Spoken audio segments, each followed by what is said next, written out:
Welcome to Sacrilegious Discourse. For this is what the Sovereign Lord says. Why do you need prophets to tell people who you are and what you want? If you can justify everything that the God of the Bible has done, then you can justify any of your behavior. A lot of this mentality is trickling into what is now mainstream right-wing Christianity. I am capable of empathy greater than this God of the Bible. This is a Bible that they tell kids. This is the good Lord. This is the good book. He is fantasizing about murder, mass murder. Head over to sacrilegiousdiscourse.com right now to find out how to leave us a review or support us on Patreon.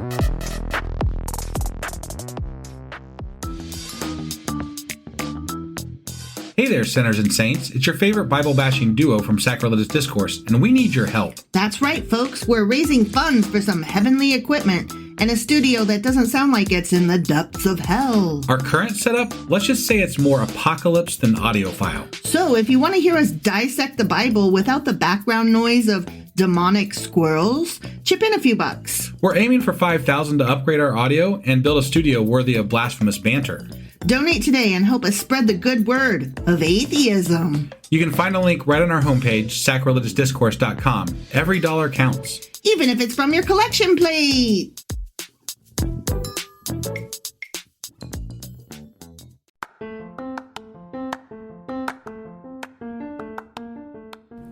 Welcome to Sacrilegious Discourse. I'm husband. And I'm wife. Together, we're reading the Bible for the very first time.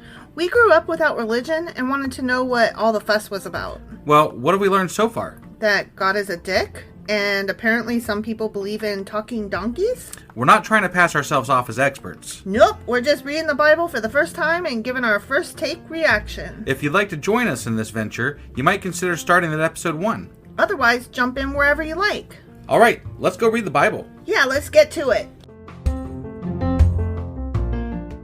Husband! Wife! What are we doing? Well, we're starting Job. We are! We're starting the book of Job! But we also have to start this with a bit of an apology.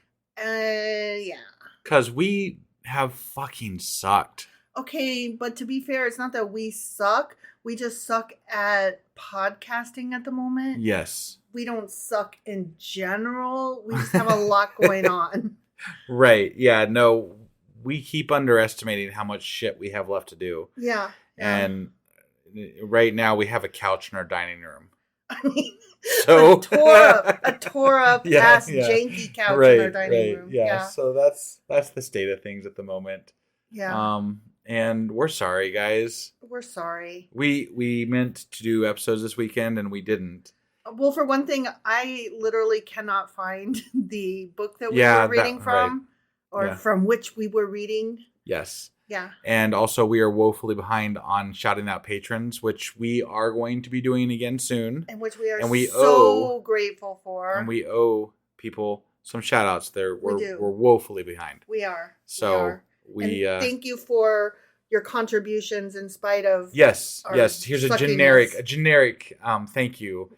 Because we are behind. We are grateful.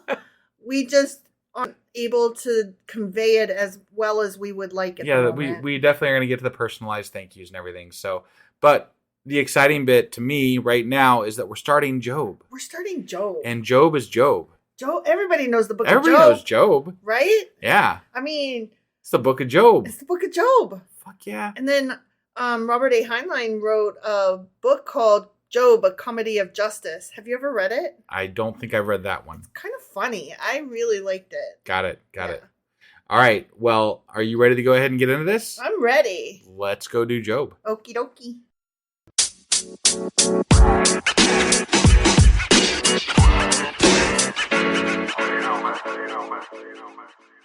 Okay, Job. Chapter 1. Let's do this. I'm so excited. Yeah.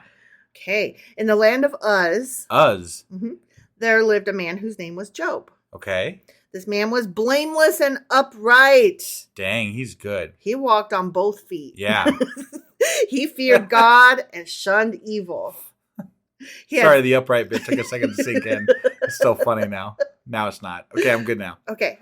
He had 7 sons and 3 daughters. Damn, he got busy. He did. And he owned 7,000 sheep, 3,000 camels, 500 yoke of oxen, and 500 donkeys. Shit, dude was loaded for those times, huh? Yeah, he was. Yeah. And he had a large number of servants or slaves. Slaves, Mm-hmm. yeah. He was the greatest man among all the people of the East, where great equals rich. Yeah. I don't think so. Rich makes you great. Well, my understanding is that he has the favor of God too, at least to begin with. All the way through, because he, from what I recall of this story, he, no matter what happens to him, stays with his faith to God, and that's why God. Got it. God's like, do what you will. Okay. He's awesome to me. So anyway, he's a quote unquote great man. No, he's a rich man. Yeah. Everything that they've told us this far is about his riches. Let's just remind people that anybody who has servants isn't that great. Right. And by servants, we mean slaves. Yeah, right. Yeah. Anybody who has He's slaves not all isn't that great. Right. His sons used to hold feasts in their homes on their birthdays, and they would invite their 3 sisters to eat and drink with them. Well, that's nice of them. Yeah, I like it when siblings get along and they don't leave out some just because they're girls instead of guys or what the fuck ever. Definitely. When a period of feasting had run its course, Job would make arrangements for them to be purified. Okay. So they would party down, and then Job would be like, okay, so kids. This is like when you go to... let's go get clean now. When you go to get forgiveness the next day after you know, for your drunken whatever. Yeah. Early in the morning, he would sacrifice a burnt offering for each of them, thinking, perhaps my children have sinned and cursed gods in their heart. Just in case my kids are assholes, I'm going to do this little... sacrificial and that'll thing. make it all better. Yeah. This was Job's regular custom. That was nice of him. Yeah. Rather than teaching your children not to be assholes, right? You say, maybe they were assholes last night. So I'll make sure that they still get into whatever the fuck the thing is. Yeah, heaven or whatever we're calling it these days. Yeah, sure. One day, the angels came to present themselves before the Lord, and Satan also came with them. Oh, man. Well, who invited Satan? And Satan. Who the fuck invited Satan? The thing is Satan is an angel. He's a fallen angel. Well, what's he doing there, though? He should be in hell. Because they all came to see the Lord. Okay. Yeah. The Lord said to Satan, where have you come from? Yeah. Where did you come from, Satan? Which is funny because don't he know? You would think. He's God. I know where he came from. This is so interesting. Satan answered the Lord, from roaming throughout the earth, going back and forth on it. Oh, he went back and forth on it. He was walking around, taking notes. Do you think he was just walking across the Middle East, or was he walking across the Americas? Probably just the Middle East. Maybe in Antarctica? No, probably just the Middle East. Okay, but there is a little story tie-in. Sure. That remember how the serpent, like it lost its legs or whatever? Yeah. And it was due to roam the earth on its belly. Yeah. There's some who say that Satan is the serpent in angel form or whatever. Got it. The serpent is Satan in snake form. I mean, like a really great example of this would be in Good Omens, where you see Aziraphale. Yeah, and he turns from a snake into the Lucifer demon. Or whatever. Well, no, he's a demon. He's Aziraphale. Yeah, he's not Lucifer. Right. Yeah, something like that. Anyways, then the Lord said to Satan, have you considered my servant Job? There is no one on earth like him. He is blameless and upright. He walks on both feet. He walks on both feet. How can you do better than that? A man who fears God and shuns evil. Does Job fear God for nothing? Satan replied. Have you not put a hedge around him and his household and everything he has? I mean, you bless the work of his hands so that his flocks and herds are spread throughout the land. So Satan is like, he's rich and has everything. Yeah, you're hooking this guy up. Of course he's fearless. Right. Like, duh. Right. But now stretch out your hand and strike everything he has, and he will surely curse you to your face. Okay. Good logic. Sure. The Lord said to Satan, very well then. Everything he has is in your power, but on the man himself do not lay a finger. Okay. Then Satan went out from the presence of the Lord. So you see, they have this bet going. Yeah, God's it's not cool. I bet if you take everything from him, he will still love me. Go ahead, do it. You know, there's people in the world that already have things that are taken from them. You telling me that there's literally only one person? I'm just saying, like, right? You're literally making this guy suffer to prove a point, but you could take a person who's already suffering. Show me you're God. Surely somebody believes in you that's got nothing, right? Right. That would be an easy fix. It's already happened. Right, yeah, you don't have to take shit from them. They already don't have anything. Yeah. One day, when Job's sons and daughters were feasting and drinking wine at the oldest brother's house, a messenger came to Job and said, the oxen were plowing and the donkeys were grazing nearby. Oh, and the Sabians attacked and made off with them. Oh man, not that. They put the servants to the sword, and sorry, I'm the only one who has escaped to tell you. Jeez, that's rough. While he was still speaking, yeah, another messenger came up and said, the fire of God fell from the heavens and burned up the sheep and the servants, and I'm the only one who has escaped to tell you. Jesus Christ. Might be time to look for other jobs, guys. Right? When it rains, it pours? Question mark? Yeah. While he was still speaking, yeah, another messenger came and said, the Chaldeans formed 3 raiding parties and swept down on your camels and made off with them. They put the servants to the sword, and I'm the only one who's escaped to tell you. Man, that's a lot of those poor servants. Right? Like, God and devil have a bet. The slaves get fucked, of course. Of course, yeah. While he was still speaking, yet another messenger came and said, I don't know how to tell you this. This one really sucks. Ready? Okay, all right. Your sons and daughters were feasting and drinking wine at the oldest brother's house when suddenly a mighty wind swept in from the desert and struck the 4 corners of the house. It collapsed on them and they are dead. Oh my God. And I'm the only one who has escaped to tell you. Gotcha. So, sorry, dude, but man, all 10 of your children. Family and all of his livestock. Servants and all of his servants, yeah. Minus, he's got like 4 left. Yep. Servants, yeah. At this, Job got up and tore his robe and shaved his head, as the sad they do Jewish back then, apparently, yeah. I don't see him Maybe putting on his sackcloth. No sackcloth? Man. Right? Then he fell to the ground in worship and said, naked I came from my mother's womb, and naked I will depart. The Lord gave, and the Lord has taken away. May the name of the Lord be praised.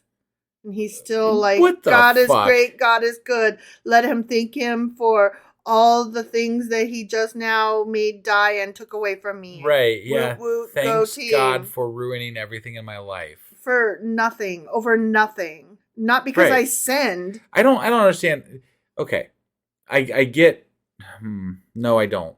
Because God has the ability to do whatever the fuck he wants. Clearly. And on a whim. He has chosen to take away everything from this guy. Yeah. Now some would say, no, but God didn't. God didn't do it. Satan did. Right. And some people would say they're testing his faith and whatever. But why? Why? You know his heart, don't you? Yeah, he was. You already know. He walks upright, for fuck's sake. Do you need to prove it to Satan? Why? Is your dick so small, God? I mean, that's probably the case. Yeah. I guess. In all this, Job did not sin by charging God with wrongdoing. The end. Okay, so we're off to everything gone. Mm-hmm, okay. Mm-hmm. Yeah. Does it get worse? I wonder. Oh, it does. Does it really? It does. Wow. Yeah. How? How could it possibly? Right. But it does. All right, guys. That was Job chapter 1. Sure as fuck was. Off to a bang. Mm-hmm. And we'll be back tomorrow with Job chapter 2. All right. We'll see you guys then. Yep. Bye.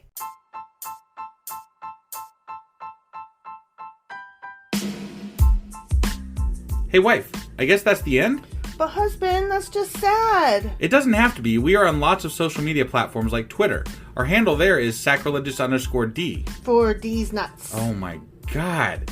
Stop doing that. Anyway, we're also on Facebook, Instagram, and Pinterest. There's a link to all of our social media sites at our website. Ooh, we have a website? Yeah, it's sacrilegiousdiscourse.com, where you can also find a link to our merch shop. We have a merch shop? Yep. We have podcast-themed clothing, mugs, notebooks, and more, as well as an atheist and science-themed products. Wow, our fans should really go check that out right now. Definitely. They can get in touch with us by sending an email to sacrilegiousdiscourse@gmail.com. But before they do that, we could really use some help. Oh yeah? With what? Well, it's not free running the podcast, and we need some financial support in order to get better equipment, which will free up time so we can concentrate on our podcast and our fans. Okay, so what should they do? head over to patreon.com/sacrilegious discourse and sign up as a contributor on our podcast. Supporters there receive additional bi-weekly episodes that we record just for our Patreon members for as little as $2 a month. Also, we'd really appreciate it if you would like and subscribe on whatever platform you're using. And Apple Podcast reviews help us out tremendously.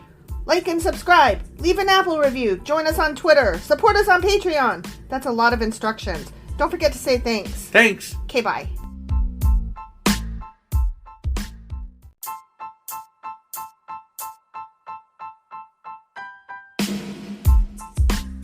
Hey wife, I guess that's the end? But husband, that's just sad. It doesn't have to be. We are on lots of social media platforms like Twitter. Our handle there is sacrilegious_D. For D's nuts. Oh my God. Stop doing that. Anyway, we're also on Facebook, Instagram, and Pinterest. There's a link to all of our social media sites at our website. Ooh, we have a website? Yeah, it's sacrilegiousdiscourse.com, where you can also find a link to our merch shop. We have a merch shop? Yep, we have podcast-themed clothing, mugs, notebooks, and more, as well as an atheist and science-themed products. Wow, our fans should really go check that out right now. Definitely. They can get in touch with us by sending an email to sacrilegiousdiscourse@gmail.com. But before they do that, we could really use some help. Oh yeah? With what? Well, it's not free running the podcast, and we need some financial support in order to get better equipment, which will free up time so we can concentrate on our podcast and our fans. Okay, so what should they do? Head over to patreon.com/sacrilegious discourse and sign up as a contributor on our podcast. Supporters there receive additional bi-weekly episodes that we record just for our Patreon members for as little as $2 a month. Also, we'd really appreciate it if you would like and subscribe on whatever platform you're using. And Apple Podcast reviews help us out tremendously. Like and subscribe, leave an Apple review, join us on Twitter, support us on Patreon. That's a lot of instructions. Don't forget to say thanks. Thanks. Okay, bye.